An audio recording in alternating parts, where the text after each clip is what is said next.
It is the 22nd of April, 1863, and the Emperor of France is standing in an exhibition hall looking at paintings he does not understand. Napoleon III is not an impressive man to look at. He is 5'5", with a waxed mustache, a pointed little beard, and heavy hooded eyes. The poet Théophile Gautier said he looked like a ringmaster who'd been fired for drinking. One of his own generals compared him to a melancholy parrot. He is reserved, unreadable, and famously quiet. It was said of him that he knew 5 languages and could be silent in all of them. And this man, who is the ruler of Paris, the most art-obsessed city on the planet, knows almost nothing about art. Not in the way politicians usually know nothing, where they at least know the names to drop. He genuinely cannot tell you who the famous painters of his own capital are. He does not care. But something has been bothering him for a week now. There have been complaints, a steady, rising hum of them, coming out of the studios and the cafes and, more worryingly, the newspapers. The jury of the Salon, the state's own official art exhibition, has just rejected thousands of paintings, and the artists are furious. And their fury is starting to sound like all of the other fury in Paris that year. So the emperor has come to the Palais des Champs-Élysées in person to look for himself.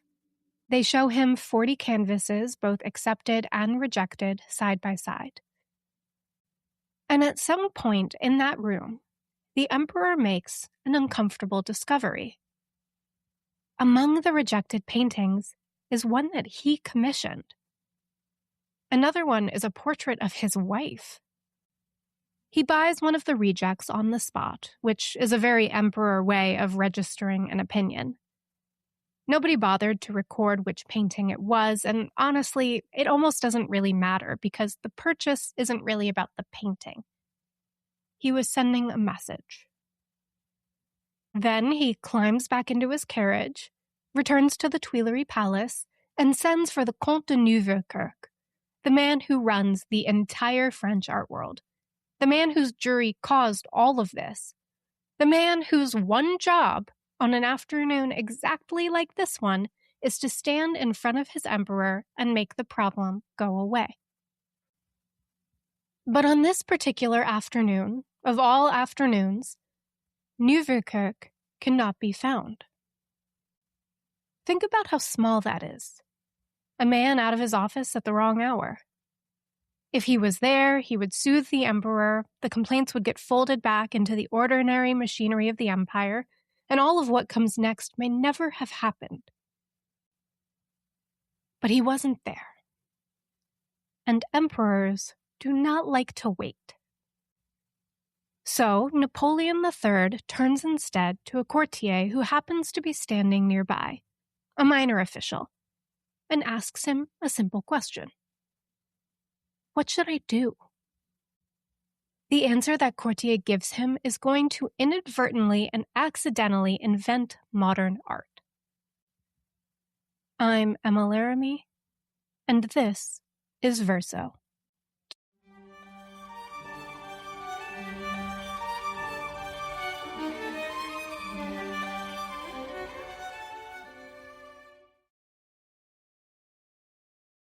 To understand what's about to happen, you first have to understand what the Salon was.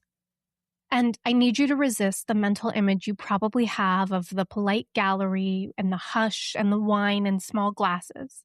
Because the Paris Salon was not that.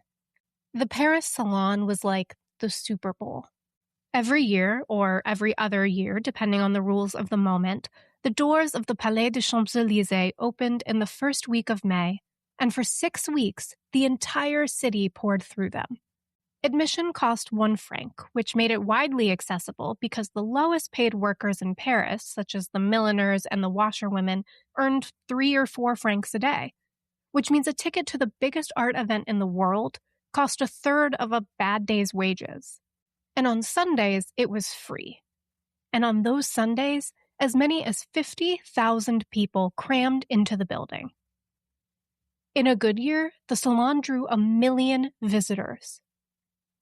Averaged out, that's more than 23,000 people a day, every day, for 6 weeks. To put this into some context of what kinds of entertainment people were drawn to at the time, in 1857, a priest named Verso was guillotined in Paris for murdering an archbishop, and roughly 10,000 people turned out to watch the blade fall. The Salon's free Sundays drew 5 times the crowd of a public execution. And to compare it to a modern-day blockbuster exhibition, the Raphael Sublime Poetry event at the Metropolitan Museum of Art saw 562,000 visitors over the course of 3 months. And for artists especially, the Salon wasn't just an event. It was the only true way to get your foot in the door. Sure, there were private galleries in Paris, around 100 of them, but they didn't have the same reach. The Salon was where collectors came, where reputations were made, where careers began and died. If you were a painter in France, you did not really have a market. You had the Salon or you had nothing. Which brings us to the man deciding who got through. His name was Alfred Emilian O'Hara, the Comte de Neuwerkerk. He was a cavalry officer who took up sculpture in his 30s and exhibited at the Salon to, let's say, no particular acclaim. But what he lacked in talent, he made up for in connections. His mistress was Princess Mathilde, cousin of the emperor himself, and she promoted him relentlessly until he became Director General of the Museums of France, which meant he was put in charge of the Louvre, the Luxembourg, and the Salon. So a failed sculptor now ran the most powerful art institution on earth at the time. And Neuwerkerk was sincere. He truly believed French art was in danger. He believed in history painting, grand canvases of gods and battles and moral lessons, and he looked at the new movement coming up under him, the realists led by Gustave Courbet, who painted peasants and laborers and, God forbid, prostitutes. And he saw decline. In his mind, he was protecting standards. So he reformed the system. In 1855, he cut the Salon back to every other year, in his reasoning to give artists time to produce masterpieces. Then, in 1857, he made the move that matters most for our story. He took the Salon jury away from the artists, who until then had elected it themselves, and handed it to the Académie des Beaux-Arts. Officially, the Académie des Beaux-Arts was a branch of the Institut de France, the state's assembly of its most distinguished minds. In practice, it was a private club with exactly 40 lifetime seats. Their formal duty was to guide and protect French art. And they took that duty very seriously, because they were French art. They ran the École des Beaux-Arts, the state school where nearly every French painter trained. They judged the Prix de Rome, the prize that launched every official career. And most of them had made their own reputations decades earlier, usually with exactly the kind of grand history painting they now rewarded in the next generation. So the same 40 men trained the artists, awarded the prizes, defined the standards, and after 1857, decided what hung in the only exhibition that mattered. It was a closed circle, cradle to grave. If these 40 men did not like what you painted, there was quite literally basically nowhere else in France to go. And then, in 1863, Neuwerkerk added the rule that really lit the fuse. From now on, each artist could only submit 3 works. 3 sounds pretty reasonable, until you do the math the artist did. The Salon was biennial, so rejection now meant your work might not be seen for 4 years. For a painter with no other market, 4 years of invisibility wasn't an inconvenience. It was basically ruin. And being able to submit only 3 paintings did not leave a lot of room for error. 10 days after the rule was announced, a petition landed on the desk of Nieuwerkerk's boss, the Minister of State. 182 artists had signed it, arguing that measures making it impossible for them to show the public their work went against the entire spirit of the Salon. And the names on that petition were not just the young and the rejected making noise. Eugène Delacroix signed it, the aging lion of French Romanticism, the most celebrated colorist alive. Ingres signed it, and if you know anything about these two, that should make you sit up, because Ingres was Delacroix's great rival, the master of cool, classical line. So establishment, he practically was the Academy. These 2 men had spent 40 years on opposite sides of every argument in French art, and here they were, on the same page, literally. And most astonishingly of all, Ernest Meissonier signed it.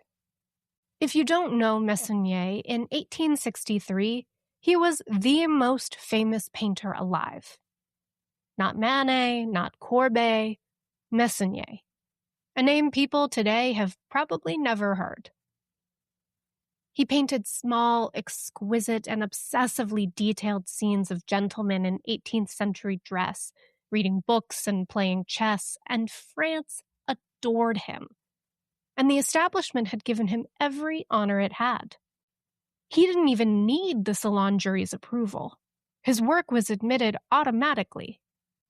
The system's most decorated insider looked at the new rules and threatened to personally lead a boycott. But this petition needed hands to carry it to the ministry, and the artist chose 2 men. One of them was a 31-year-old painter from a wealthy family, a dandy who walked through the working-class Batignolles district in a top hat and yellow suede gloves, and what a friend described as intentionally gaudy trousers. Charming, where Meissonier was arrogant, witty, sociable, a natural leader of the younger crowd, and already twice bruised by the Salon. So he was hungry for the real thing. His name was Édouard Manet, and he was about to have the worst spring of his life, although it would ultimately lead to his lasting success. So the petition arrives at the ministry, and the Minister of State does exactly what senior officials have done with hot potatoes since the dawn of time. He asks his subordinate what to do. Specifically, he asks Nieuwerkerk what to do about the complaint about Nieuwerkerk. So you can guess the advice. Ignore it. And so it was ignored, and the Salon of 1863 went ahead, new rules and all. The system had just reviewed itself and found itself flawless. But soon, someone with more power than the system is going to review it too, and will come to a different conclusion. I want you to picture the judging. 5,000 works of art arrive at the Palais des Champs-Élysées in the spring of 1863.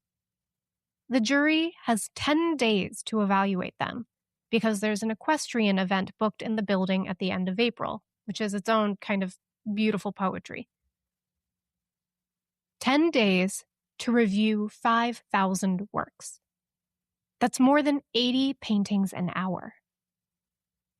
Canvases that took a year, 2 years, 5 years of someone's life get about 60 seconds in front of a row of raised or unraised hands, because that's how they were voted. A show of hands and a simple majority got you in.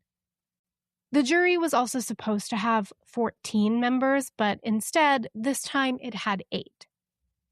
One had died, and others, including Delacroix, who was old and ill and, as it happens, sympathetic to young painters, declined to serve.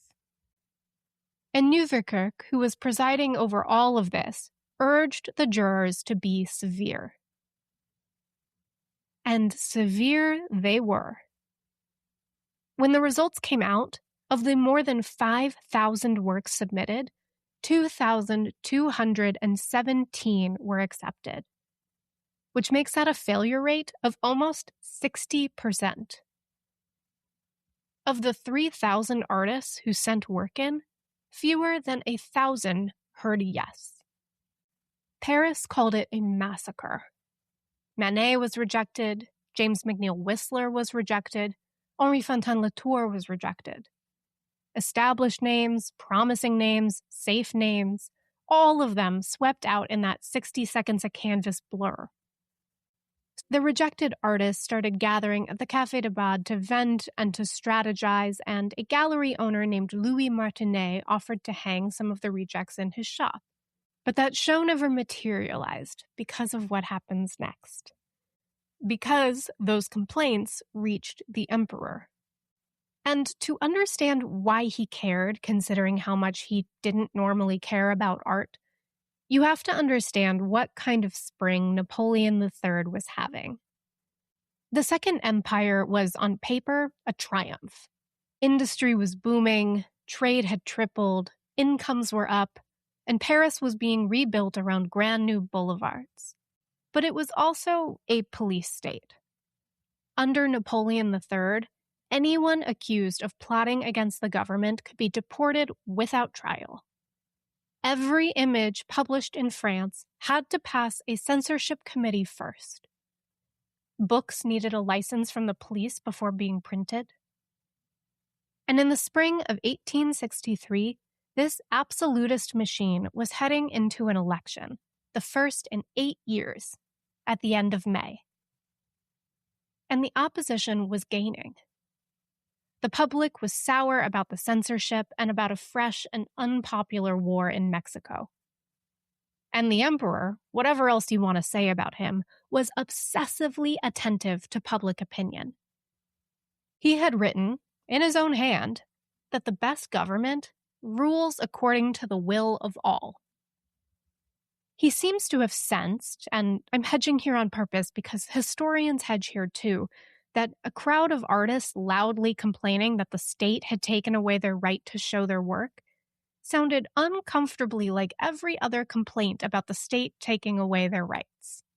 So artists chanting about liberty 6 weeks before an election in a country where he had actually abolished most of the liberties made for an emperor who couldn't name a painter to get into a carriage and go look at some paintings.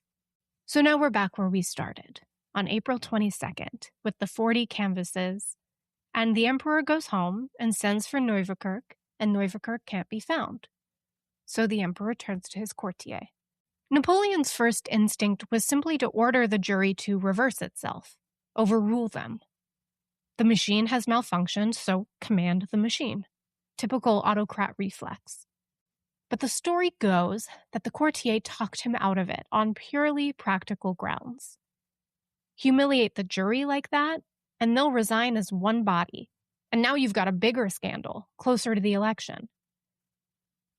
So instead, the courtier suggested something with a better shape to it. Don't overrule the jury, sidestep it.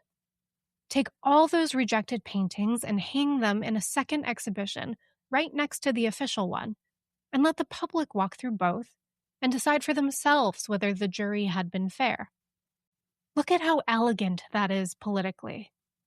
The emperor doesn't have to say the jury was wrong. He doesn't have to say the rejected art is good.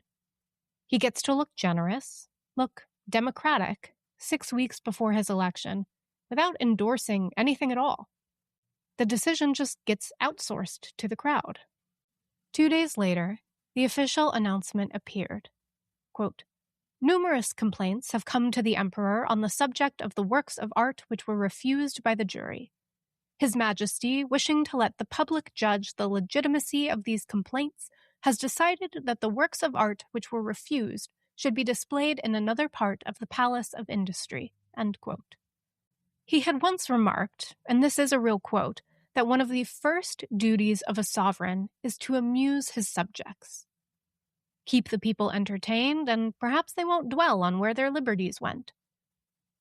A second exhibition full of paintings the experts had declared laughable? That's entertainment. That's a distraction, deployed in an election season by a nervous man who just wanted the noise to stop. Nobody in that room thought they were founding anything. When the decree came out, the artists were overjoyed for approximately 5 minutes. And then the fear set in. Because think about what the offer actually was. Your painting gets to hang in a public exhibition officially labeled rejected. The show was immediately nicknamed the Salon des Refusés, the Salon of the Refused, and the newspapers got even meaner, previewing it as the Salon of the Pariahs, the Salon of the Banished, the Salon of the Heretics, and, my personal favorite, the Salon of the Comics. Everyone understood the premise. Paris was being invited to a comedy show, and the paintings were the comedians. Even worse, participation could look like rebellion against the Academy, and these were men who still needed careers. And even worse still, rumors flew that all the genuinely good rejected painters were withdrawing, so whoever remained would be by definition the dregs.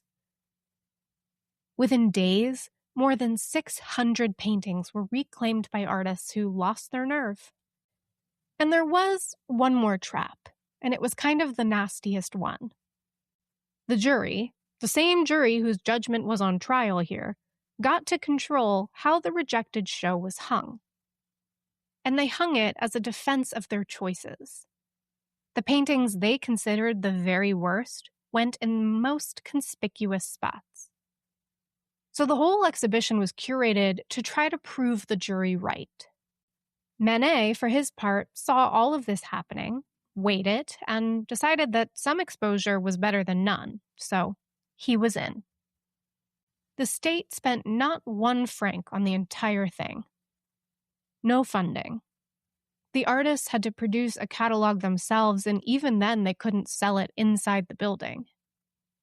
The show went up in an annex, through a turnstile, off to the side, the equivalent of a footnote.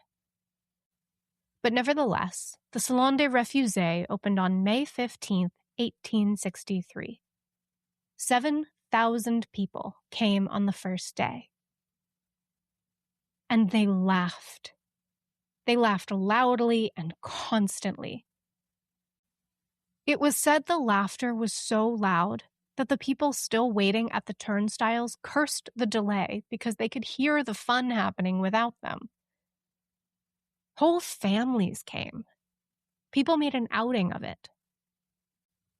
And at the epicenter of the laughter, hung conspicuously, partly because of its size and partly because the hanging committee guessed correctly that it was ripe for ridicule, was a large canvas by Édouard Manet called Le Déjeuner sur l'herbe, Luncheon on the Grass. You've seen it, even if you don't know you've seen it. It shows a forest clearing and 2 fully dressed men lounging on the grass mid-conversation.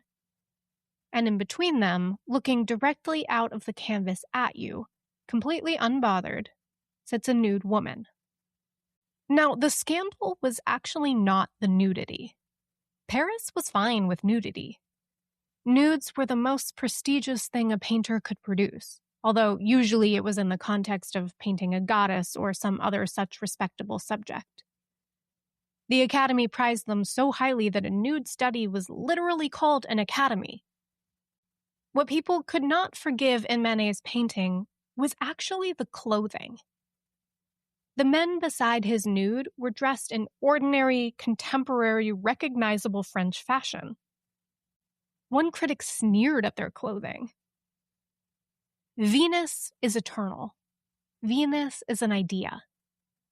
This woman had clearly taken off an actual dress in an actual park, next to men who looked like your cousin. And the way it was painted made it worse. Around this time, Parisians liked to look at paintings from inches away. The great Meissonier's work rewarded a magnifying glass, which was part of why he was so highly regarded at the time. But Manet painted in broad, visible strokes with patches where you could see the weave of the canvas and the white of the primer. To eyes who were trained on porcelain finish, it looked unfinished and insolent and lazy. One critic said the brushwork could have been done with a floor mop. And another compared his figures to the marionettes on the Champs-Élysées. Even the critics who backed Courbet, who was the most controversial painter at the time, hedged on Manet. Manet, for the record, was miserable with this. His cousin summed up his feelings, saying that the poor boy had one of the best positions in the exhibition and would rather have had a worse one in the real salon. He didn't want to be king of the rejects. He wanted in. So the crowds came, the crowds laughed, and the jury's trap worked exactly as designed. Except that some visitors, standing in front of those conspicuously hung canvases, started asking a question the jury had not planned for. Wait, this one's not bad. Why was this one rejected? Critics started saying that in print. One wrote that there were at least 50 paintings in the Refusés better than what was hanging in the official salon. Another publicly asked the question that had been muttered for years. Should these particular gentlemen of the Academy really have their hands on the rudder of French art? By hanging the rejected paintings together so conspicuously under the official roof of the French state, the government had accidentally done something no rebel could have done alone. It gave the paintings a stage and showed a coherence to what was happening. All of those loose, unfinished-looking modern canvases, the landscapes, the scenes of ordinary life, hanging side by side, suddenly became legible as a kind of school, a movement, something you could see and name and choose. And the moment the public could choose, something irreversible happened to the Academy. Its taste stopped being the definition of art and became one style among several. A very powerful style, an official style, but an option. So the state had meant to hold a public trial of the rejected painters. And it accidentally held a public trial of the jury. And the verdict that mattered most wasn't necessarily the public's at all. The deepest impact of the Salon des Refusés landed on the young painters themselves. Because they walked through that laughing crowd and saw, hanging on the walls around them, proof that they were not alone, that other people were painting this way, that strangers were breaking the same rules. And at the center of all of this, the man with the most mocked painting in the building walked out transformed. Manet's prestige among the young painters increased immeasurably. The emperor got what he wanted, by the way. He won his election in May. 73% on a vote so obviously managed that the number barely means anything. But look one layer down, and you find a detail that tells you the mood of the city. Of the 9 parliamentary seats in Paris itself, the opposition took 8. So Paris, the city that had laughed all through the Salon des Refusés, was not laughing with the regime. That regime looked at the Salon des Refusés, the crowds, the mockery, the awkward questions about the jury, and understood, perhaps faster than the artist did, what it had actually done. It had started a snowball rolling downhill. The public had been invited officially to second-guess the experts, and the public had enjoyed it, which is not an appetite that goes away on its own. So the government now faced the problem every government faces when it accidentally starts something popular. how do you stop it without being seen like you're trying to stop it? Because banning the thing outright would be its own admission, a public announcement that letting people judge had been dangerous after all. They wanted to close the door in a way that looked like they had no hand in closing the door at all. And that, with real skill, is exactly what they did. Nothing was banned, because banning creates martyrs, and this government understood publicity better than the artists did. Instead, it did something much quieter. First, the blame rolled uphill. The Academy's jury had embarrassed the state, so the state clipped the Academy. Nieuwerkerk was promoted, giving a new superintendent title with sweeping powers, and within months, he used them to strip the Academy of its control over the École des Beaux-Arts, the school through which it had shaped every French artist for generations. The Academy's most devastating institutional wound in this whole story came not from the rebels. It came from the regime tidying up after its own embarrassment. Then the masterstroke. There was a second Salon des Refusés in 1864, as promised. And the government made sure it was boring. The jury was instructed to be lenient. Rejections fell from 60% to 30%. And the ringleaders of 1863, Manet included, were deliberately admitted into the main salon. If the famous rejects are inside, the rejected show is just, well, a room of leftovers. The 1864 Salon des Refusés was a hodgepodge, a rather tragic spectacle. Nobody laughed because there was nothing to see. The Salon des Refusés never ran again under the Empire. So they didn't kill the Salon des Refusés. They anesthetized it, absorbed the leaders, defanged the show, and let the whole idea die of dullness. Except the idea didn't die. And for the rest of the decade, you can watch the artists asking for it back, and the state refusing over and over like a drumbeat. The jury rejects Manet again, and this time even the subjects were tame. The punishment seems to have been for past sins. For another scandalous painting you're almost certainly familiar with that he exhibited the year before called Olympia. And then something happens that turns a grievance into a scandal. A rejected painter who had gotten into every salon for a decade, even the massacre of 1863, shoots himself in his studio near the Gare du Nord. He leaves a note blaming the jury directly, the logic of the whole system compressed into one terrible sentence. They rejected me, therefore I have no talent, therefore I must die. The note gets published. Crowds of artists pour down the boulevards chanting assassins, and the papers christen the jury of 1866 the jury of assassins. It reaches the floor of the Senate, where an aggrieved marquis, furious that a portrait of himself had been rejected, stands up and demands the return of the Salon des Refusés. And a ferocious 26-year-old critic named Émile Zola, yes, that Zola, years before the novels, uses his newspaper column to put the jury itself on trial, naming individual jurors and their prejudices, then devoting a whole column to the excluded Manet. Readers are so incensed they shred the paper in front of the newsstands, and Zola loses the job within the month. He considers it a fair trade. That same season, a young rejected painter from the South by the name of Paul Cézanne writes to Nieuwerkerk demanding the Salon des Refusés be reinstated, saying he refuses to accept the judgment of colleagues he never authorized to judge him. He wants the public. No answer. So he writes again. And this time, Nieuwerkerk doesn't even dictate a reply, really.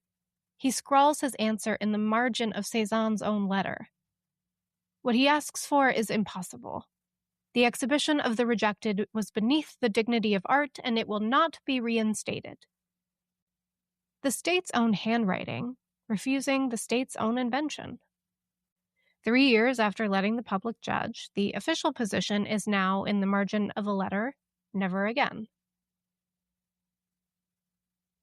Then we flash forward to the Exposition Universelle, the World's Fair, where 7 million visitors have their eyes on Paris.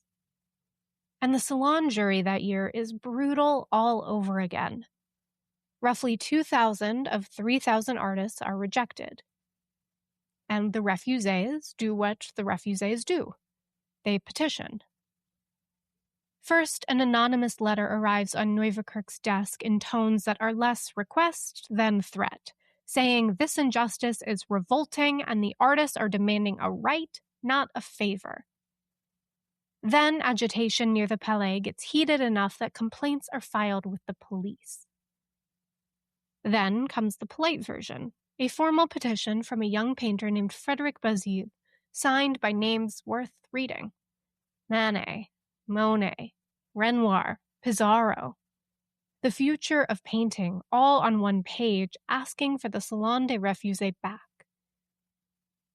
Neuwerkerk actually agrees to meet a delegation this time, hears them out face to face, and still refuses. His reasoning is, not while the whole world is watching.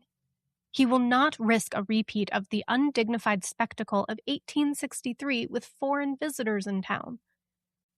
So Manet, out of patience with the locked doors, builds his own. He spends more than 18,000 francs of his own money, a fortune, constructing a private wooden pavilion near the exposition grounds after suing a contractor who took his money and vanished mid-build.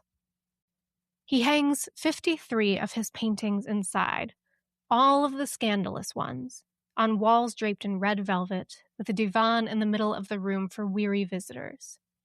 He asks for 50 centimes at the door, half the price of the real salon. And almost nobody comes.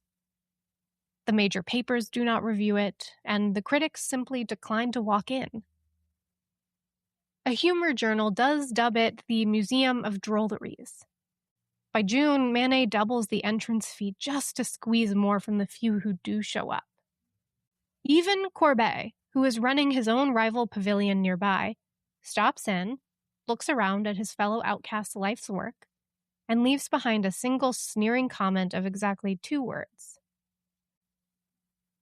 Meanwhile, and you have to hold the 2 images side by side, across the river at the official exhibition, crowds are crushing themselves nearly immobile in front of 14 paintings by Massenet, and at the closing ceremony, the Grand Medal of Honor is presented to Massenet by Napoleon III himself. But something else happens in 1867, quietly.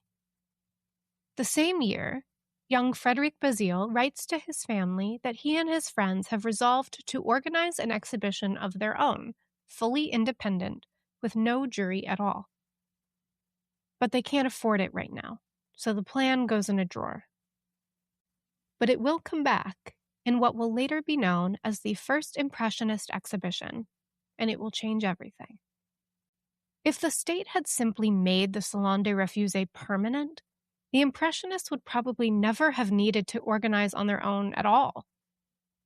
Every refusal was a brick in the wall of what came next. The decree opened the door, but it was the refusals, year after year, that forced the artists to finally build a door of their own. Then, in the summer of 1870, France blunders into a war with Prussia that it wants and cannot win. It's over in weeks.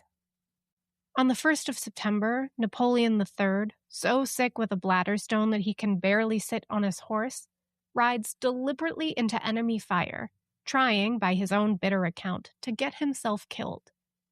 He fails at that too. So he surrenders, and the Second Empire simply ends in an afternoon. Paris declares a republic before the week is out and starts tearing his statues down. With the fall of the empire, Neuwerkerk, the most powerful man in French art for 20 years, escapes Paris disguised as a valet and washes up in exile in an English seaside town, and exits this story dressed as a servant. And through the freezing winter that follows, with Paris under Prussian siege, starving, eating its horses, and eventually the elephants in the zoo, there's one small scene. Manet stays. He joins the National Guard, and in December, he's assigned to the General Staff, where his commanding officer is a lieutenant colonel named Ernest Meissonier, the most famous painter in France and the most notorious one, sharing a headquarters in a dying city. And according to Manet's friend Théodore Duret, writing decades later, Meissonier treated Manet with perfect politeness for the entire siege and never once acknowledged that he was a painter. The old world and the new at the same table, while the empire that had ruled them both burned down outside. Neither of them knowing the war had just settled the argument. But the Republic, it turns out, was no friendlier to the rejects than the empire had been. New director of fine arts, same reflexes. A petition for a Salon des Refusés in 1872 was refused just as Neuwerkerk would have refused it. If the artists were waiting for a kinder state, it wasn't coming. But something else had changed. The Salon's monopoly was dissolving because money had found the new painters. In January 1872, a dealer named Paul Durand-Ruel walked into Manet's studio and over 3 visits bought essentially everything in it, more than 50,000 francs of paintings, including the scandals of the 60s. Claude Monet, painting river scenes, sold them so well through dealers that by 1873 he was earning more than most doctors and simply stopped submitting to the Salon. Stopped. The exhibition that had held absolute power over every French painter's survival in 1863 was, 10 years later, something a successful young artist could shrug at. The whole story you've been listening to runs on the Salon's monopoly. And here is the monopoly ending. And then, in January 1873, in a rented house in the English countryside, Napoleon III died. Months after his death, the thing he invented came back one last time. The Salon jury of 1873 rejected more than half of everything submitted. The rejects agitated, as they had in 1866, in 1867, and in 1872, and this time, for the first time in a decade, the state said yes. The third and final Salon des Refusés opened in 1873, under the Republic, with the Emperor dead and Neuwerkerk gone. Every single man who had created it, exploited it, and strangled it was off the stage, and the institution was still there, still useful, alive if barely. But by now, the painters had stopped waiting for permission. In the last days of December 1873, a group of them, Pissarro, Monet, Renoir, Degas, Cézanne, Berthe-Morisot, incorporated something with the least romantic name in art history, the Société Anonyme Coopérative des Artistes, a joint stock cooperative whose charter Pissarro copied, and I love this so much, from the charter of a baker's cooperative. Its founding principles were exactly the ones the Refusés had been begging the state for since 1863. Exhibitions with no jury and no medals. If the state would not build the permanent Salon des Refusés, they would build it themselves and cut the state out entirely. But one name is notably missing from its membership. The group asked Manet more than once if he would participate, and he said no. After a decade of rejection, he'd finally had a genuine hit at the official salon that spring, and he'd convinced himself the front door was finally opening. "I will never exhibit in the shack next door," he said. "I enter the salon through the main door and fight alongside all the others." The man the Salon des Refusés had crowned king of the independents declined to join the independence it inspired. The cooperative's first exhibition opened on April 15, 1874, in a photographer's old studio 2 weeks before the official salon, asking 1 franc at the door. 175 people came on opening day. To put that next to the number from 11 years earlier, the Salon des Refusés drew 7,000 people on its first day. The exhibition that would actually change everything drew 175. Over its entire 4-week run, it managed about 3,500 visitors, half of what the Refusés drew before lunch on day 1. One reviewer sneered that, compared to this, the 1863 Salon des Refusés had been a Louvre. And the other critics who did come brought the old laughter with them. Cézanne was accused of painting in a fit of delirium. And a critic named Louis Leroy, looking for the wittiest possible way to dismiss a hazy harbor scene by Monet titled Impression Sunrise, built his whole mocking review around that first word, impression. He meant it as a slur, wallpaper in an embryonic state, that kind of thing. Within 4 days, sympathetic critics had picked the word up and turned it right side out. One wrote that it fit, because these painters were painting not the landscape, but the sensation the landscape produces. Within 3 years, the painters surrendered to it and printed it on their own posters.